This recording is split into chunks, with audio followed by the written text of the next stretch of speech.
സങ്കീർത്തനങ്ങൾ അധ്യായം 78. ചരിത്രം നൽകുന്ന പാഠം 31 മുതൽ 50 വരെയുള്ള തിരുവചനങ്ങൾ. ദൈവത്തിൻ്റെ കോപം അവർക്കെതിരെ ഉയർന്നോ? അവിടുന്ന് അവരിൽ ഏറ്റവും ശക്തരായവരെ വധിച്ചു.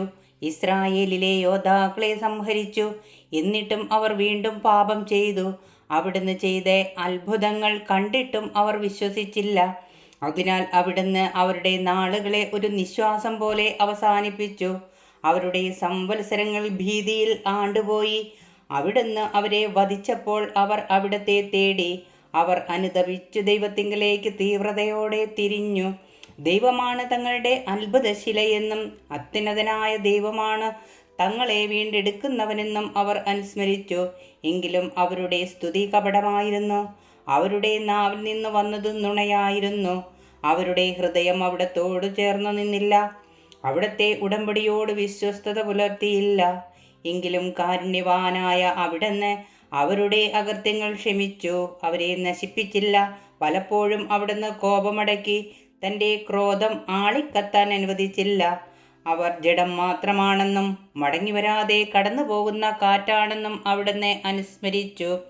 അവർ എത്രയോ പ്രാവശ്യം മരുഭൂമിയിൽ വെച്ച് അവിടത്തോട് മത്സരിച്ചു. എത്രയോ പ്രാവശ്യം വിജനപ്രദേശത്ത് വെച്ച് അവിടത്തെ ദുഃഖിപ്പിച്ചു. അവർ വീണ്ടും വീണ്ടും ദൈവത്തെ പരീക്ഷിച്ചു. ഇസ്രായേലിൻ്റെ പരിശുദ്ധനെ പ്രകോപിപ്പിച്ചു. അവർ അവിടുത്തെ ശക്തിയെയോ ശത്രുവിൽ നിന്നു തങ്ങളെ രക്ഷിച്ച ദിവസത്തെയോ ഓർത്തില്ല. ഈജിപ്തിൽ വെച്ച് അവിടുന്ന് പ്രവർത്തിച്ച അടയാളങ്ങളും സോവാൻ വയലുകളിൽ വെച്ച് ചെയ്ത അത്ഭുതങ്ങളും ഓർത്തില്ല. അവരുടെ നദികളെ അവിടുന്ന് രക്തമാക്കി മാറ്റി. അരുവികളിൽ നിന്ന് അവർക്ക് കുടിക്കാൻ കഴിഞ്ഞില്ല. അവിടുന്ന് അവരുടെ ഇടയിലേക്ക് ഈച്ചകളെ കൂട്ടം കൂട്ടമായി അയച്ചു. അവ അവരെ വിഴുങ്ങിക്കളഞ്ഞു. അവിടുന്ന് തവളകളെ അയച്ചു. അവ അവർക്ക് നാശം വരുത്തി. അവരുടെ വിളവുകൾ കമ്പിളിപ്പുഴുവിനും അവരുടെ അധ്വാന ഫലം വിട്ടുകിളിക്കും വിട്ടുകൊടുത്തു. അവിടുന്ന് അവരുടെ മുന്തിരിത്തോട്ടങ്ങളെ കന്മഴ കൊണ്ടും സിക്കമോർ മരങ്ങളെ ഹിമവർഷം കൊണ്ടും നശിപ്പിച്ചു.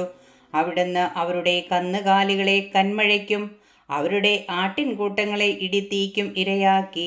അവിടുന്ന് അവരുടെ ഇടയിലേക്ക് തൻ്റെ ഉഗ്രകോപം, ക്രോധം, രോഷം, ദുരിതം എന്നിങ്ങനെ സംഹാരദൂതന്മാരുടെ ഒരു സമൂഹത്തെ അയച്ചു. അവിടുന്ന് തൻ്റെ കോപത്തെ അഴിച്ചുവിട്ടു. അവിടുന്ന് അവരെ മരണത്തിൽ നിന്ന് ഒഴിവാക്കിയില്ല. അവരുടെ ജീവനെ മഹാമാരിക്ക് ഏൽപ്പിച്ചു കൊടുത്തു. നമ്മുടെ കർത്താവായ മിശിഹായിക്ക് സ്തുതി.